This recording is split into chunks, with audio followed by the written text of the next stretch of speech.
half in the bag.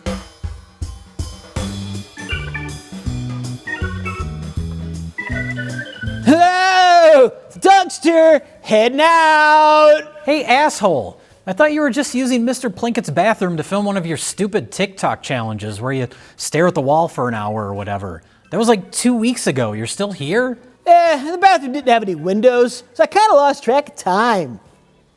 Hey, where's that other guy you work with? You know, one who looks kind of like you, but he's stupider and olderer, and he smells like early onset Alzheimer's? Oh, well, it's Memorial Day, so he took the month off. Hey, this might seem kind of random, but do you happen to be a fan of the Mad Max movies? Oh, you mean like that really old movie, Mad Max Fury Road? Yeah, my grandpa told me about that one.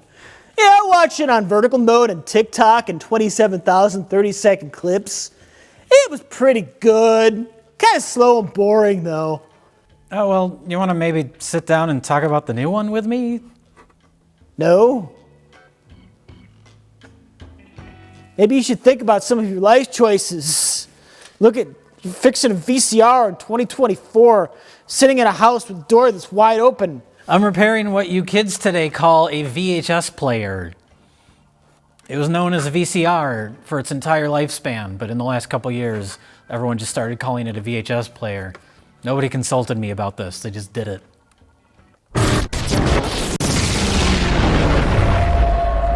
If you find him, he's mine. Well, Dunkster? Is that your name, the Dunkster? Oh, are we keeping up with the, yes, I'm the Dunkster. I do TikTok videos. Okay, but what's your real name? Charlie. Can I just call you Rich for the sake of not getting myself confused? I don't know why that would confuse you less than calling me by my actual name, but yeah, you can call me Rich if you want, Okay. sir. Well, What is your name, sir? I've never asked you your name, sir. Oh, my name is Jay. Oh, Jay. We're here today to talk about the new, not Mad Max movie, but new movie in the Mad Max franchise. Specifically because, famously, Mad Max Fury Road is the only movie in the last 20 years that you actually like. Yes. So a follow-up to that is kind of a big deal. It's more than just like. Mm-hmm. Like, it might literally be my favorite movie ever made. Okay. Well, that's a hard act to follow. It's a hard act to follow. It's like, do you remember Comic Relief?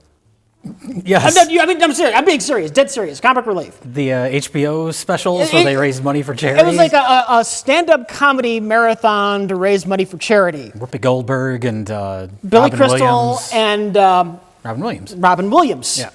And I remember watching that, and Robin Williams had his fucking set, and he's Robin Williams. He fucking killed it. He fucking killed it, and I thought to myself, oh, I don't envy the guy following up Robin Williams. I do not envy him. And I don't remember who it was, but he did okay. He did okay. I was going to say, Robin Williams and Fury Road have something in common in that they both feel like they're fueled by Coke. So that's the biggest thing, is that Furiosa is not Fury Road. Yes. It's a different movie, and that's okay. And that's for the best. Yeah, if you tried to, because that movie, Fury Road, is just nonstop.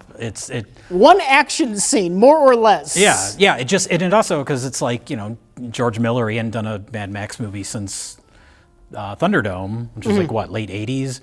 87, I want to say, but yeah, it might be earlier than that. So he'd been trying to get one made, and there was all sorts of issues and production delays, and so when he finally made it, it's like, okay, he's like someone that's just been let out of prison that's going on a coke and hooker spree, just, and now that's out of his system, and he can slow down a little bit more and just kind of fill out the world, which I appreciated because I love the world of these movies. Yeah. In a lot of ways, this feels like he just filmed he rode Fury Road, but when he rode Fury Road, he had the iceberg. You have all the backstory in the back of your mind. He had all of the world building notes, and he just made that its own script. That's what this feels like. Well, I didn't know this until recently. He planned on making these Fury Road and this together. He was going to film them back to back when he made Fury Road. So it's all these ideas were already there. See, I'm not shocked about that because you don't know this because you don't video game. You know the Mad Max video game? I know George Miller's been like talking shit about it recently for some He's reason. been talking shit about it? I think he made like some sort of slight against it, and video game nerds were upset. I could be completely wrong. I want to say Scrotus is in it. Oh, okay. And I think they mention Dr. Demento. Dr. Demento. They mentioned Dr. Demento. You see his corpse. Oh, really? I think it's him. I could be misremembering. I haven't played that game in a while. Okay. But you find like a graveyard where they buried this famous biker lord who lost the wars. Well, that doesn't some years line up ago. with the continuity of this movie. And if we know one thing about the Mad Max films, it's that they have very strict continuity. That actually is one of the weirder things about this movie, is that it feels so directly tied to Fury Road. Mm-hmm. In a way, all the other Mad Max movies really are kind of their own thing. There's no... I admire that about George Miller, his lack of concern for continuity, because they're all just like fables. They're all like stories passed down through time. Yeah, yeah. And it's funny. Each one kind of gets more distorted. Yeah, and they play that up at the end of this movie, which I really liked. We won't spoil it, but I wanted to mention, related to that, before this movie was the Beetlejuice trailer. Beetlejuice. Yeah. Finally. Yeah. And they did a thing in it that has been irking me, because I saw the trailer online the other day, and it's the same shit they're doing with those new Ghostbusters movies, where, do you remember Beetlejuice? Do you remember that film? Yes, I remember Beetlejuice. Do you know at the end of the movie, there's the climax where he's trying to marry Lydia, and the officiant is like, I need the ring, and he pulls out a severed finger, and it's got the ring on it, and he's like, she meant nothing to me. There you go. I'm telling you, honey, she meant nothing to me. Nothing at all. It's just a random joke in that movie. Yeah. Monica Bellucci in this new movie, I don't know if you noticed, she looks like the Corpse Bride from his Corpse Bride movie. Uh-huh. And she's like, where's Beetlejuice? And if you notice, she's missing her ring finger. So it's like, oh, now it's not a random gag in the first movie. It's lore. I fucking hate lore.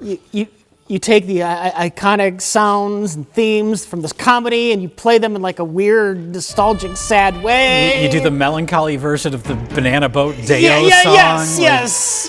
So I admire, even though this movie does have direct connections to Fury Road, I do like that George Miller doesn't get overly concerned about that stuff or bogged down. There's some franchises where you need that kind of continuity, but the Mad Max movies, the way they're presented, they're better off without it. they're fables. You always have a narrator. There wasn't a narrator in Fury Road, was there? No. That movie just fucking started. It just goes. This movie definitely, like, pacing wise, feels more in line with, like, especially like Road Warrior. Yeah. Where instead of just like one endless chase, there's kind of like some world building, some character building, and then like just punctuate with action every once in a while. We're gonna linger a lot more. Yeah. In Furiosa. Yeah, which I liked. I liked that because we already know where that's the problem with prequels, you know, where the characters are going to end up. But in this movie, it presents a lot of the things that are not paid off, but are in Fury Road in a way that's like satisfying and not off-putting, like midichlorians or something.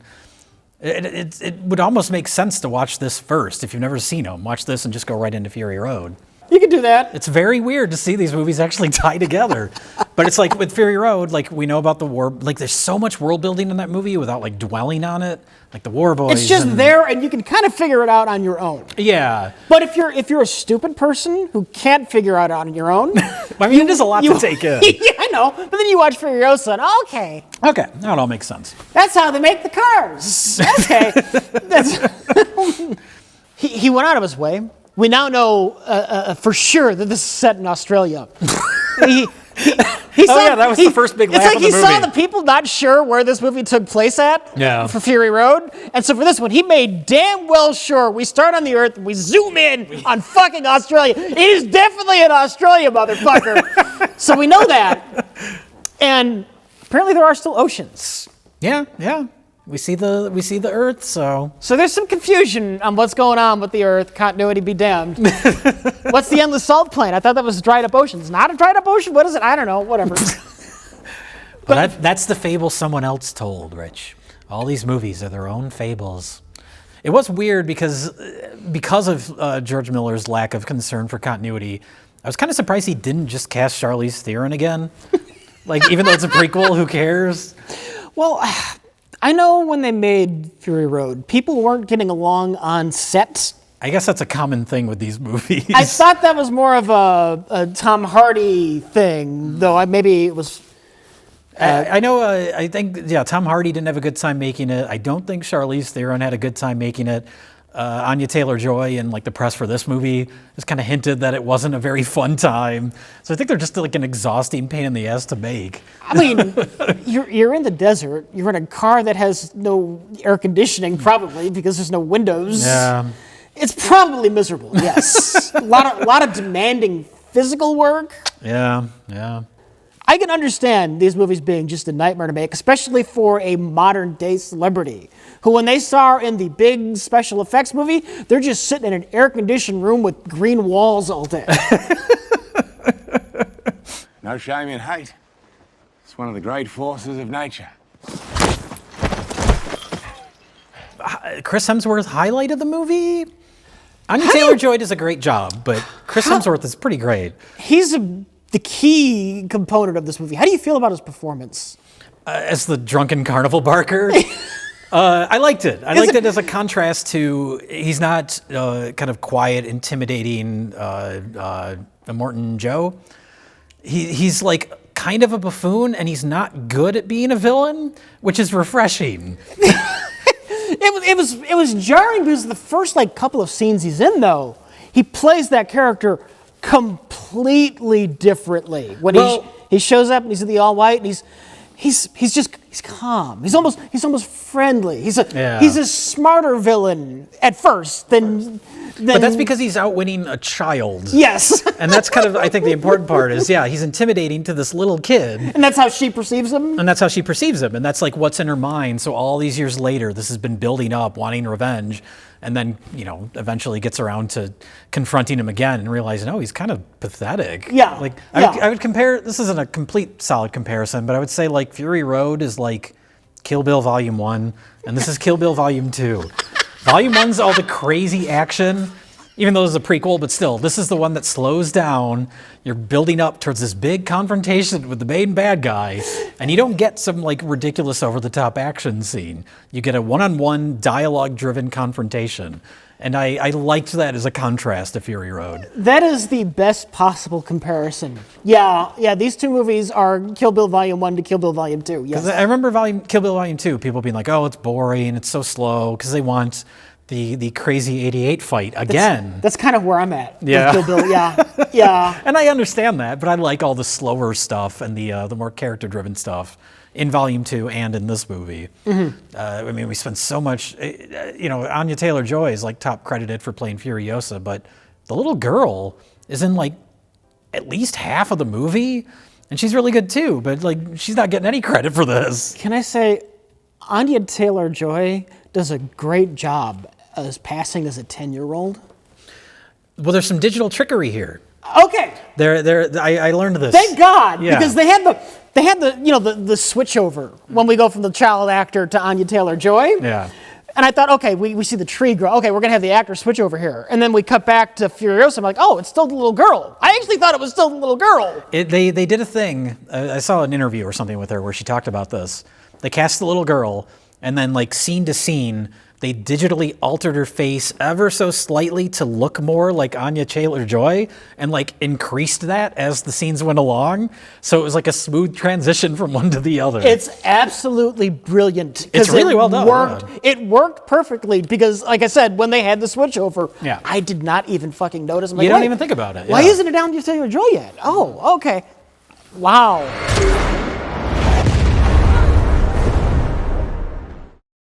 Well, we did a review of Road Warrior Yeah. years ago, where I think we spent half of it just talking about how great Fury Road Because is. Fury Road is that good. But the world building of these movies, not continuity, we're past that. We don't care about continuity, but the world building and all the little details are so intricate and so carefully thought out and so expansive. Yeah. The thought that goes into like how all the cars work and some of it was already laid out in Fury Road with like the War Boys, so we don't need to spend a lot of time setting that stuff up anymore. Though the reintroduction is pretty good. Oh yeah. Yeah. The first War Boy we see just has like an arrow or something stuck in his brain. Thinks he's in Valhalla. Yeah. I'm we're talking about where Immortan Joe just has Chris Hemsworth pick one out.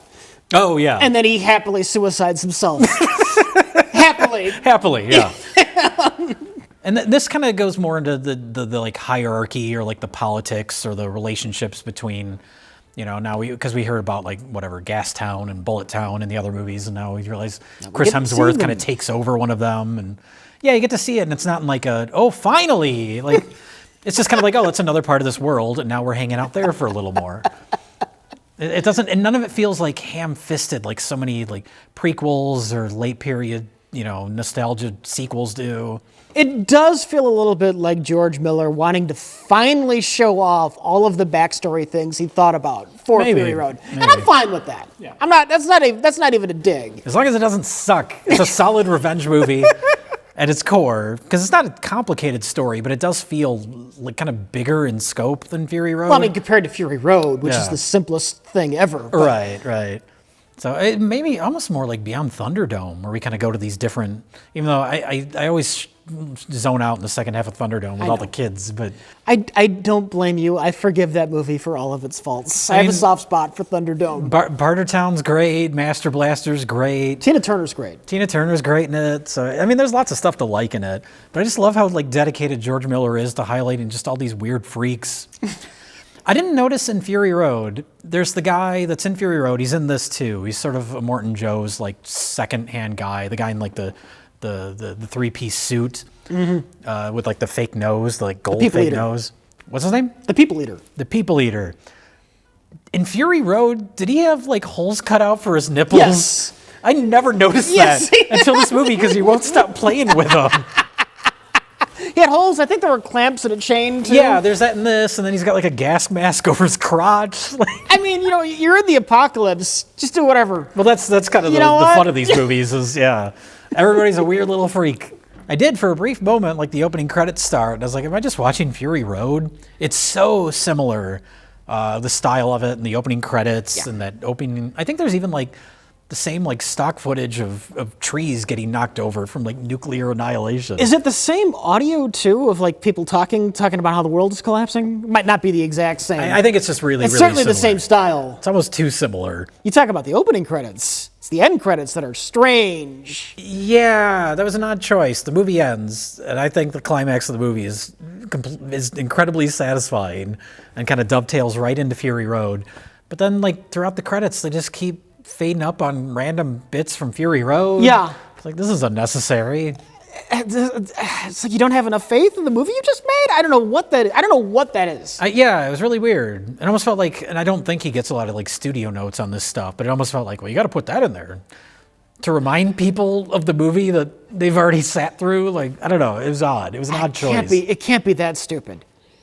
The reasoning can't be that stupid. I don't know. That's what it felt like, was a random studio note, like, which is probably not the case. It's just a weird creative decision that the movie didn't need because the movie earned enough goodwill on its own. Yeah. Where it didn't need stuff like that. How do you follow up the freaking Fury Road action scenes?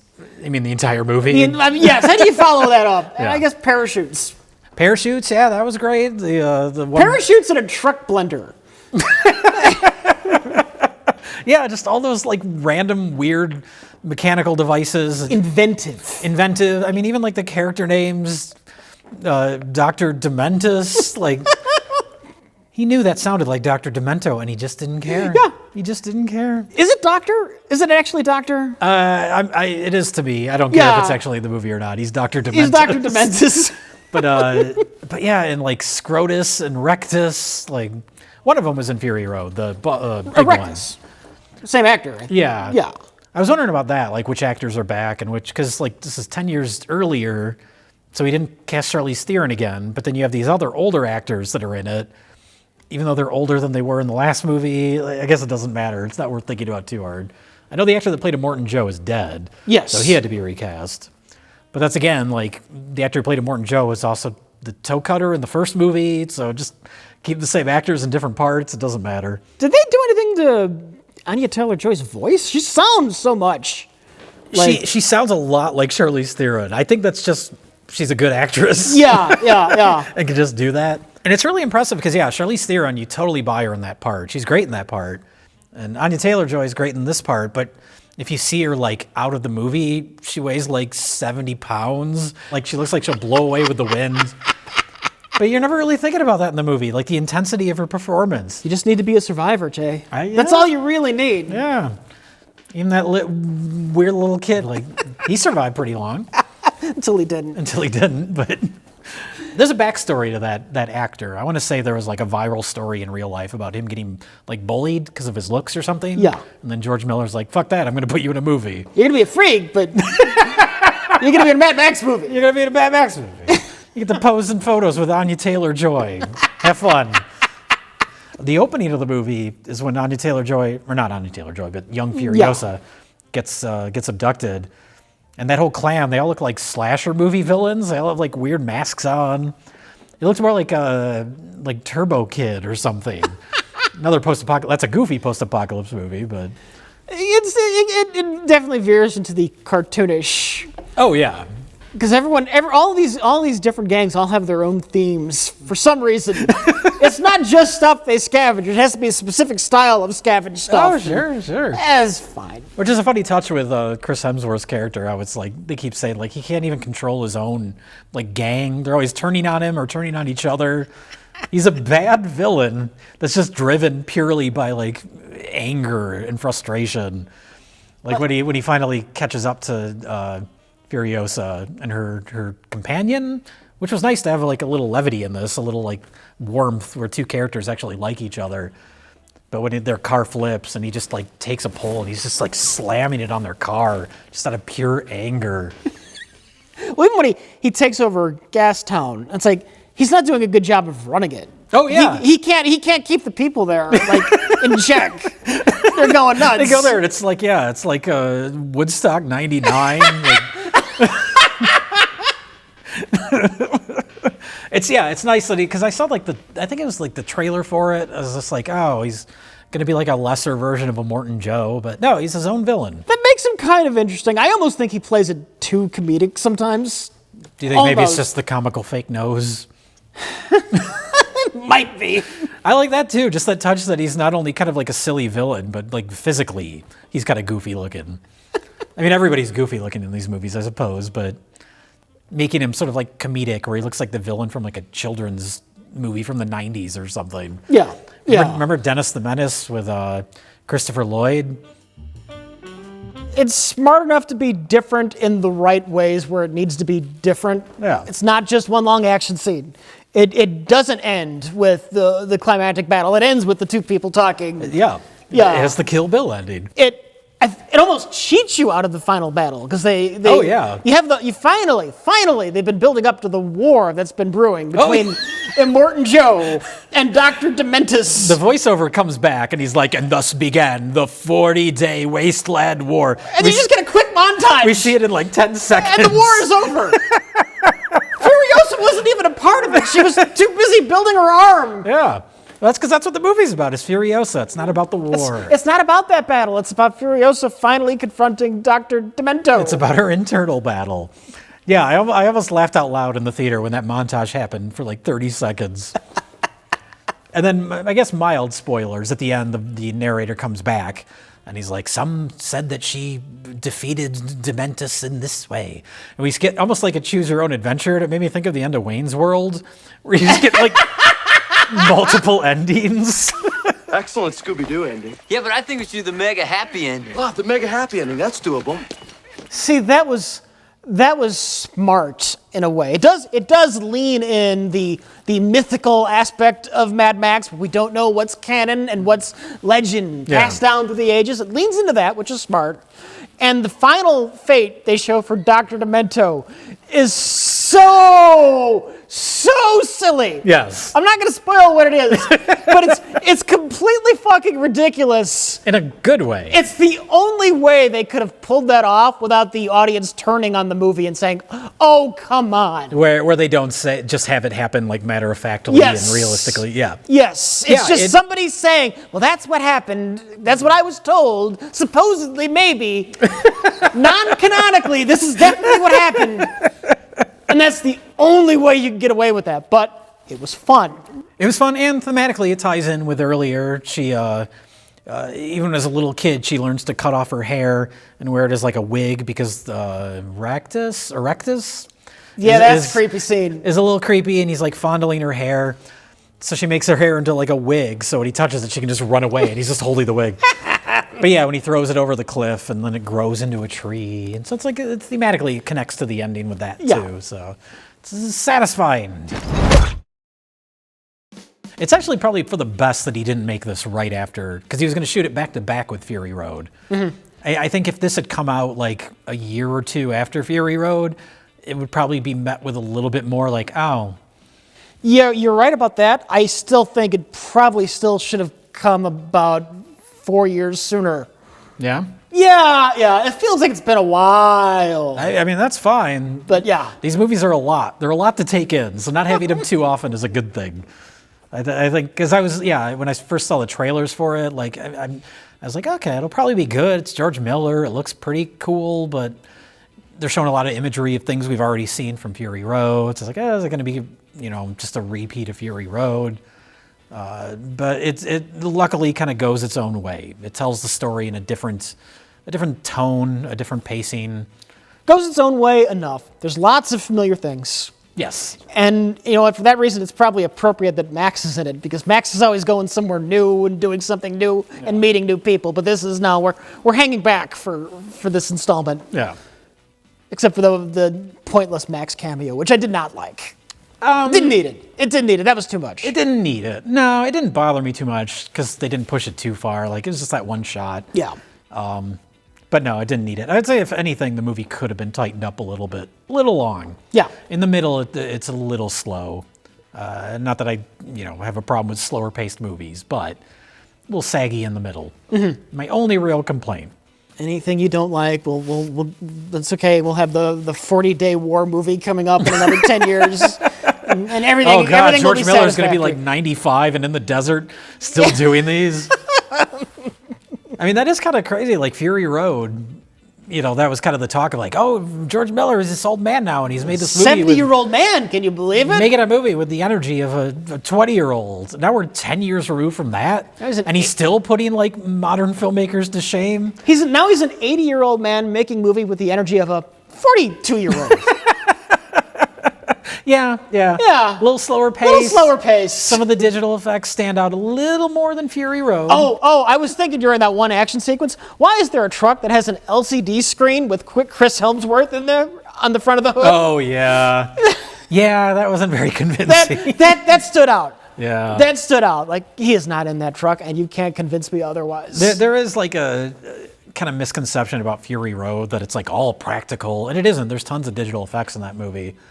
It's just used very smartly. Yeah, there's lots of like wire removal or background stuff. There are a couple parts I remember towards the end of that movie where it's like where they're on the back of the trucks or whatever. But this movie, some of the digital stuff stands out a little bit more than it did in Fury Road, but not a tremendous amount. Like that's the only the Chris Hemsworth part where he's clearly like.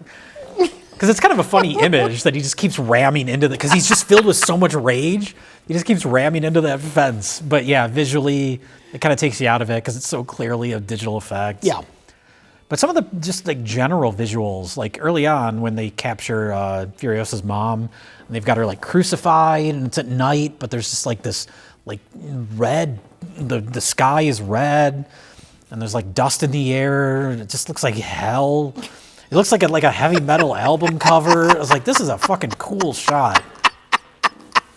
Well, that's the universe. That's the Mad Max universe in the nutshell. It's a heavy metal album cover. That's true, yeah. There's the guys on stilts in Fury Road. And then even the climax of this movie, even though it's just two characters kind of talking, there's so much dust kicked up into the air that you can't really see like the horizon. So they're in this weird like nightmare-looking worlds and touches like that, just visually. Because I know George Miller, he's more interested in telling a story visual than long exposition dumps. So this movie doesn't succumb to that, even though it is a slower paced movie.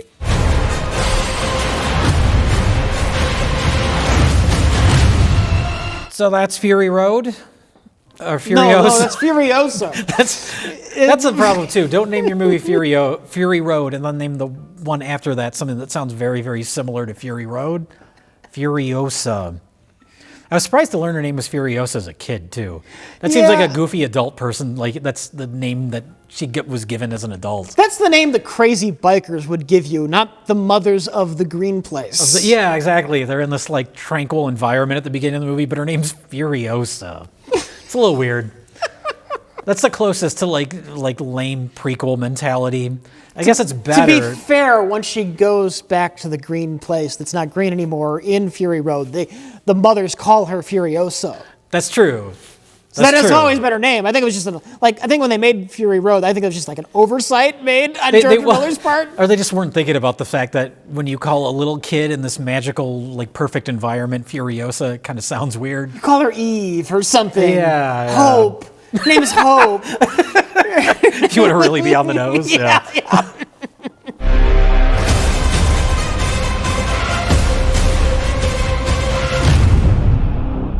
So, Rich, would you recommend Furiosa, a Mad Max tale, a Mad Max story? Did you say a Mad Max tale? Is that Mad Max's evil twin? Is that where the franchise goes from here? Mad Max versus Bad Max. Bad Max.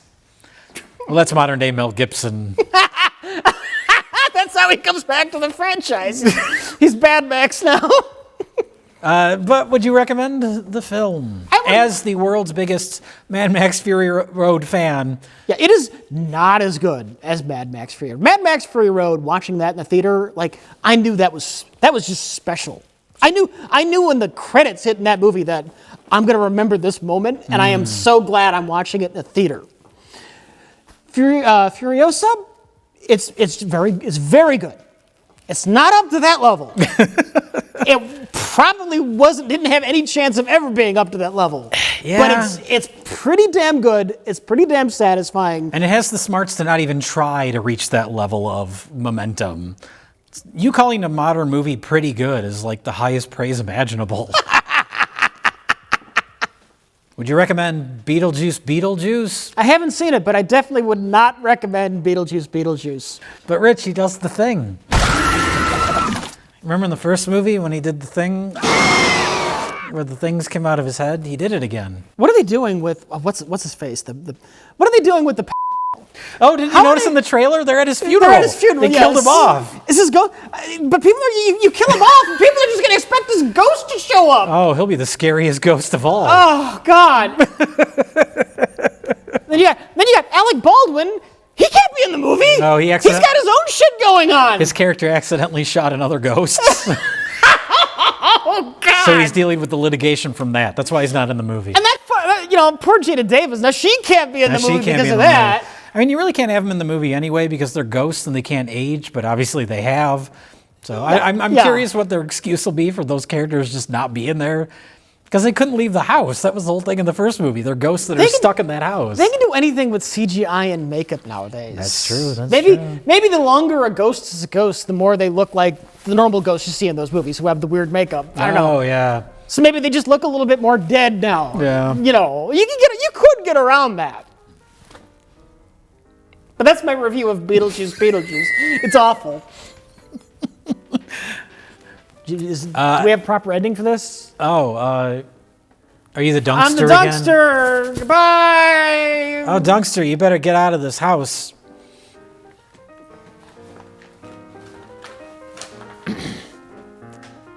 Oh, I can't leave the house. I'm on a wired microphone. Hold on. Oh, how did that happen? I don't know. Where are my Dunkster glasses? Has anyone seen the Dunkster glasses? Anybody? Do we have the Dunkster glasses? We have to film the ending to this fucking video. Fine, I'll give my character a reason to come back. Oh, okay. We're establishing lore. Half of the bag, a Dunkster story.